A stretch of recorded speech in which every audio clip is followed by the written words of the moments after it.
नमस्कार, मैं श्रेया और आप देख रहे हैं बातें यूपी की। मैं हाजिर हूं उत्तर प्रदेश की 10 बड़ी खबरों के साथ। प्रयागराज महाकुंभ में 14 से 17 फरवरी तक 4 नए विश्व रिकॉर्ड बनाए जाएंगे।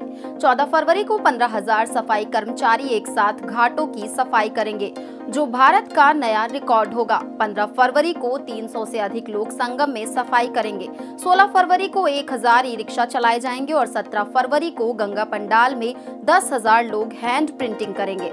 इन आयोजनों पर 4.87 करोड़ रुपए खर्च होंगे। गिनीज बुक और वर्ल्ड रिकॉर्ड की टीम इन रिकॉर्ड्स की गवाह बनेगी। यूपी के बलरामपुर जिले में आंगनबाड़ी कार्यकर्त्री के रिक्त पदों की भर्ती प्रक्रिया को पारदर्शी और निष्पक्ष बनाने के लिए नए दिशा निर्देश जारी किए गए हैं। चयन प्रक्रिया पूरी तरह से मेरिट आधारित होगी और विशेष वरीयता विधवा महिलाओं को दी जाएगी। यदि योग्य उम्मीदवार नहीं मिलते तो तलाकशुदा महिलाओं को प्राथमिकता मिलेगी। भर्ती प्रक्रिया में किसी भी तरह के भ्रम या धोखाधड़ी पर सख्त कार्रवाई की जाएगी। उम्मीदवारों को आवेदन और दस्तावेज सत्यापन के दौरान सही जानकारी देने की चेतावनी दी गई है। अब बढ़ते हैं अगली खबर की ओर। यूपी के सहायता प्राप्त माध्यमिक विद्यालयों के 3400 शिक्षक शिक्षिकाओं और कर्मचारियों का जनवरी माह का वेतन रोके जाने से आक्रोश बढ़ गया है। इस मुद्दे पर 11 फरवरी को जिला विद्यालय निरीक्षक कार्यालय पर प्रदर्शन का निर्णय लिया गया। वेतन रोकने का कारण छात्रों की अपार रजिस्ट्री प्रक्रिया का पूरा न होना बताया गया। 30 जनवरी को हुए समझौते के बावजूद कार्रवाई न होने से शिक्षकों में निराशा है। अगर 10 फरवरी तक वेतन भुगतान नहीं हुआ तो शिक्षक 11 फरवरी को प्रदर्शन करेंगे। बैठक में कई प्रमुख शिक्षक नेता शामिल रहे। यूपी मदरसा शिक्षा परिषद की मुंशी, मौलवी और आलिम की परीक्षाएं 17 से 22 फरवरी तक आयोजित की जाएंगी। इन परीक्षाओं में प्रदेश भर से 88,839 विद्यार्थी शामिल होंगे, जिनमें लखनऊ के 1,935 विद्यार्थी भी हैं। इसके लिए 71 जिलों में 434 परीक्षा केंद्र बनाए गए हैं, जिनमें लखनऊ के 6 केंद्र शामिल हैं। परीक्षा केंद्रों पर सीसीटीवी कैमरे लगाए जाएंगे और नकल विहीन परीक्षा के लिए कड़ी तैयारी की जा रही है। लखनऊ में परीक्षा केंद्रों में मदरसा अल फिरदौस, सुल्तानुल मदारिस, फरहीन कॉन्वेंट और अन्य प्रमुख स्कूल शामिल हैं। इसी के साथ अब बढ़ते हैं अगली खबर की ओर। वाराणसी के संपूर्णानंद संस्कृत विश्वविद्यालय में अगले महीने नैक टीम का मूल्यांकन होने वाला है।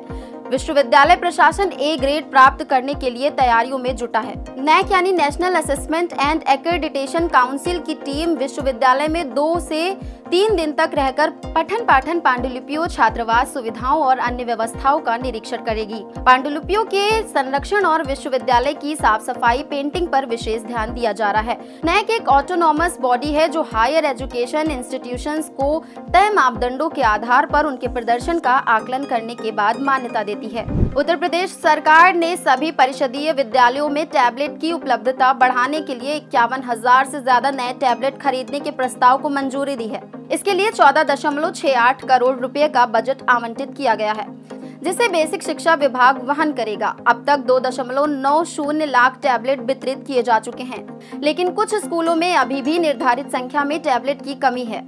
टैबलेट के माध्यम से डिजिटल लर्निंग, शिक्षकों के शैक्षणिक कंटेंट और बच्चों के लिए विभिन्न डिजिटल संसाधन उपलब्ध कराए जाएंगे। उत्तर प्रदेश के शाहजहांपुर को प्रदेश का 29वां विकास प्राधिकरण बनाने का फैसला लिया गया है।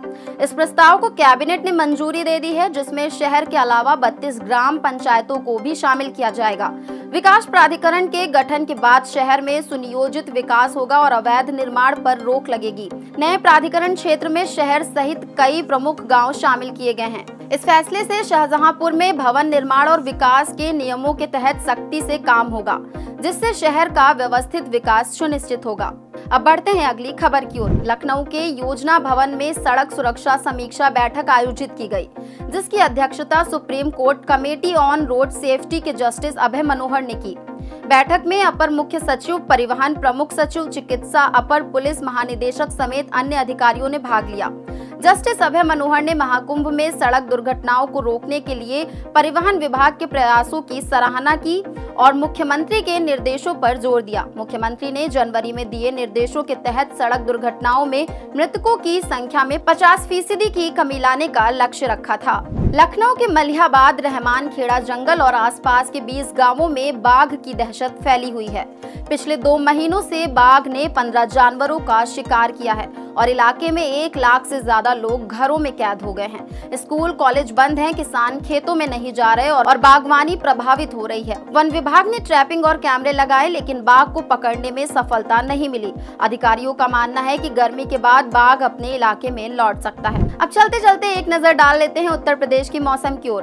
बृहस्पतिवार यानी आज से उत्तर प्रदेश में तेज पछुआ हवाएं चलने वाली हैं, जिससे तापमान में 2 से 4 डिग्री सेल्सियस की गिरावट आ सकती है। 25 से 35 किलोमीटर प्रति घंटे की रफ्तार से चलने वाली ये हवाएं प्रदेश भर में कोहरे को खत्म कर देंगी। पहाड़ों पर बर्फबारी के असर से रात का तापमान गिर सकता है। इस बदलाव से लखनऊ समेत अन्य शहरों में तापमान सामान्य होगा और गर्मी से राहत मिलेगी। हवा की गुणवत्ता में भी सुधार होगा, जिसमें कई इलाकों में AQI बेहतर दर्ज किया गया। तो ये थी दिन भर की 10 बड़ी खबरें। ऐसी ही खबरों को देखने के लिए देखते रहें और करते रहें बातें यूपी की। धन्यवाद।